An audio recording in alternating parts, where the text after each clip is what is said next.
পশ্চিমবঙ্গ পুলিশের ফাইনাল রেজাল্টের পক্ষে এবং বিপক্ষে বিভিন্ন ফ্যাক্ট উঠে গেছে।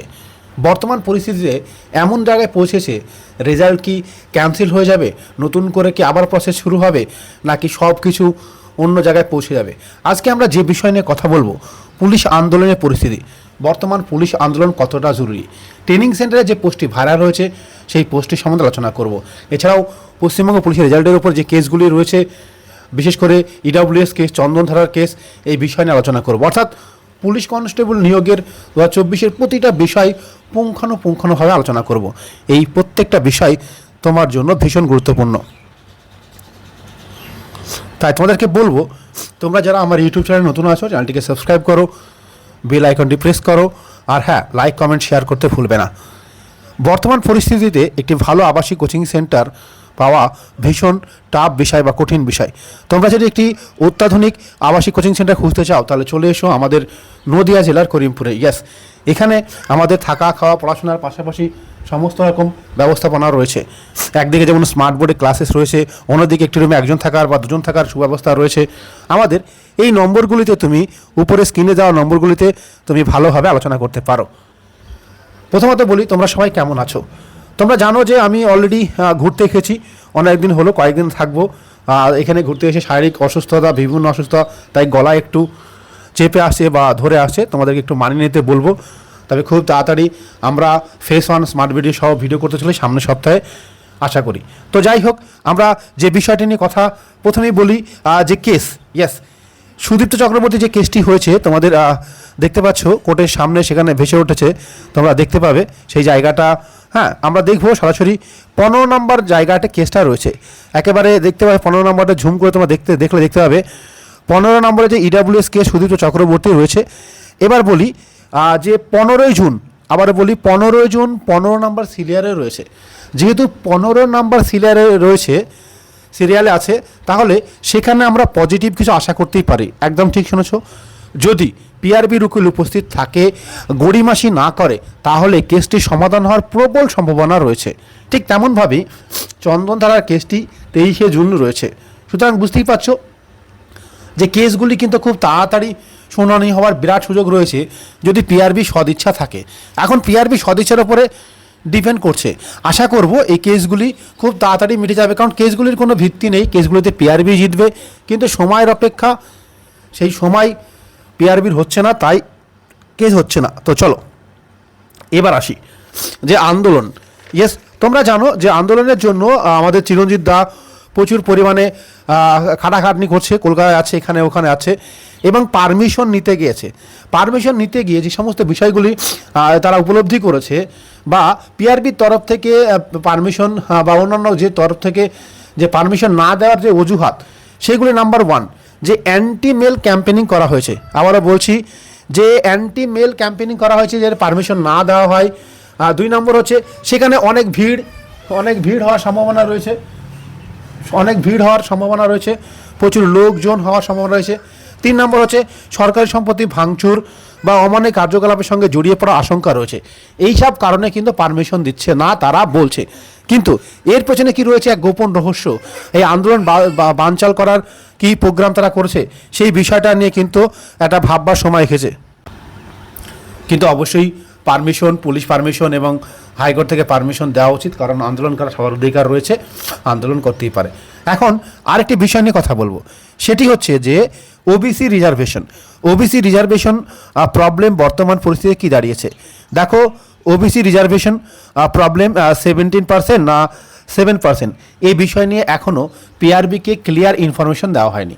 কারণ সম্ভবত যেটা নিয়ম অনুসারে, আগের নিয়মগুলো যদি আমরা ফলো করি, তাহলে অনগোয়িং প্রসেসে কোনো এফেক্ট পড়া উচিত না।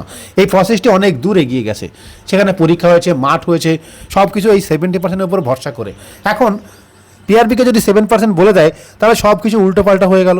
সুতরাং এই জায়গাতে আমার যেটা মনে হয়েছে, যে তারা কিন্তু ওই 17%-এর ওপরই ইনফরমেশন দেবে, অনগোয়িং প্রসেসের উপরে কিন্তু কোনো কিছু মানে এফেক্ট পড়বে না, আশা করা যায়। এবার কথা আসি যে সবাইকে একটা সুখবর দিতে চাই, যে খুব তাড়াতাড়ি তোমরা কিন্তু কাস্ট সার্টিফিকেট রিভেরিফিকেশন করে নাও। তোমাদের বিভিন্ন বিডিও এবং এসডিও অফিসে কিন্তু ফর্ম দেওয়া শুরু হয়েছে, তাই তোমাদের নির্দিষ্ট বিডিও বা এসডি অফিসে ফর্ম দিয়ে করো। তোমরা যারা একটি বা তোমাদের ভাইয়েরা বা দাদারা যারা একটা ভালো আবাসিক কোচিং সেন্টার খুঁজছে তাদেরকে বলবো আমাদের এই উপরে দেওয়া নম্বরগুলি তোমরা যোগাযোগ করতে পারো। ইয়েস, চলে আসতে পারো আইকে স্টাডি ফোর্স একাডেমি, যেটি নদিয়া জেলার করিমপুর অবস্থিত। এখানে একদিকে যেমন থাকা খাওয়া পড়াশোনা, পাশাপাশি রান মাঠ মেডিকেল সমস্ত কিছু ব্যবস্থা রয়েছে। যারা এসএসসিজিডিতে পরীক্ষা দিয়েছো তাদের নাম্বার 80-র উপরে রয়েছে, তারা মাঠ করার জন্য আসতে পারো। যারা মাঠে দুর্বল আমরা একেবারে 100% মাঠ করিয়ে দেবো গ্যারান্টি সহকারে। যাদের মেডিকেলে কোনো সমস্যা রয়েছে তারাও যোগাযোগ করতে পারে আমাদের সঙ্গে। এবং পশ্চিমবঙ্গ পুলিশের নতুন ভ্যাকান্সি কিন্তু আসতে চলেছে। ইয়েস, একেবারে নির্দিষ্ট পরিমাণ নতুন ভ্যাকান্সি আসছে। যারা একেবারে নতুন শুরু করতে চাও লাইফ বা করতে চাও বা চাকরি পেতে চাও তাদেরকেও বলবো অবশ্যই কিন্তু চলে আসো। ইয়েস, একেবারে চলে এসো নদিয়ার আইকে স্টাডি ফোর্স একাডেমিতে। এখানে সমস্ত সুযোগ সুবিধা রয়েছে। তুমি আর 5টা কোচিং সেন্টার দেখার পরে আমাদের এই সেন্টারটি তোমার অবশ্যই পছন্দ হবে, কারণ এখানে একদিকে যেমন ডিজিটাল বোর্ড স্মার্ট বোর্ড রয়েছে, অন্যদিকে 3 বেলা খাবার, 2 বেলা পড়াশোনা, চৌকি বেঞ্চ রয়েছে, একটি রুমে 1জন থাকার ব্যবস্থা রয়েছে, 2জন থাকার ব্যবস্থা রয়েছে। প্রাকৃতিক পরিবেশের মধ্যে গড়ে উঠেছে আমাদের এই আবাসিক কোচিং সেন্টারটি এবং পাশেই রয়েছে ফিল্ড এবং অত্যাধুনিক ব্যবস্থা রয়েছে এবং সিসিটিভির আন্ডারে রয়েছে আমাদের এই পুরো ব্যবস্থাপনা। তাই তুমি দেরি না করে আজকেই আমাদের সঙ্গে যোগাযোগ করো। এবার যে ভাইরাল নোটিশ হয়েছে, পশ্চিমবঙ্গ পুলিশের ট্রেনিং সেন্টার নিয়ে ভাইরাল নোটিশ হয়েছে। তোমরা দেখতে পাচ্ছ তোমাদের ভাইরাল নোটিশ অলরেডি তোমরা দেখেছো বিভিন্ন ইউটিউব চ্যানেল থেকে শুরু করে হোয়াটসঅ্যাপ গ্রুপ থেকে শুরু করে টেলিগ্রাম গ্রুপ থেকে প্রকাশিত হয়েছে। সেখানে ট্রেনিং সেন্টারের ব্যাপারে খোঁজ নেওয়া হয়েছে, অর্থাৎ ট্রেনিং সেন্টারের ব্যাপারে আপডেট নেওয়া হয়েছে। যে ট্রেনিং সেন্টারের তাদের নাম, কারেন্ট ট্রেনিং সেন্টারের ক্যাপাসিটি, যে কতগুলো ক্যাপাসিটি রয়েছে সেগুলো বিষয়, ঠিক আছে। তো বিভিন্ন রকম কী কী রয়েছে, কী কী নেই, কী কী দরকার, কী কী প্রয়োজন বা কতটা ক্যাপাসিটি রাখতে পারে, এই সমস্ত বিষয় নিয়ে করেছে। এখন কথা হলো এটি তাহলে কি রেজাল্ট দেওয়ার আভাস নাকি আন্দোলন রুখে দেওয়ার একটা ধাপ বলে মনে হচ্ছে? তবে পরিষ্কার জানাই, আমরা যদি কয়েক মাস পিছিয়ে যাই বা কয়েকটি আগের নিয়োগগুলি আমরা যদি লক্ষ্য করি তাহলে দেখা যাবে যে এই ধরনের ফর্মাল রুটিন চেক আপ, আমি আবার বলছি ফর্মাল রুটিন চেক আপ কিন্তু অনেক আগেই বের হয়। অর্থাৎ এইটা কিন্তু একেবারে একটা সাধারণ বিষয় তারা বর্তমানে প্রকাশ করে, ঠিক আছে। আবার এই ধরনের বের করার পরেও কিন্তু 1-2 মাস হিসাবে এই পোস্ট অনুযায়ী কিন্তু আগস্ট মাসের আগেও কোনোভাবে কিন্তু রেজাল্ট তোমাদের প্রকাশিত বা আগস্ট মাসের আগে কোনোভাবেই কিন্তু তোমরা ট্রেনিং সেন্টারে জয়েন করতে পারছো না যদি এই পোস্টটা হয়। তাহলে এখন উপায় কি? হ্যাঁ, পরিষ্কার কথা বলি, এটা একটা সাধারণ রুটিন চেক আপ। হ্যাঁ, তো সাধারণভাবেই ভাবা উচিত, কোনো উত্তেজনামূলক বা বিরাট পজিটিভ কিছু নয়।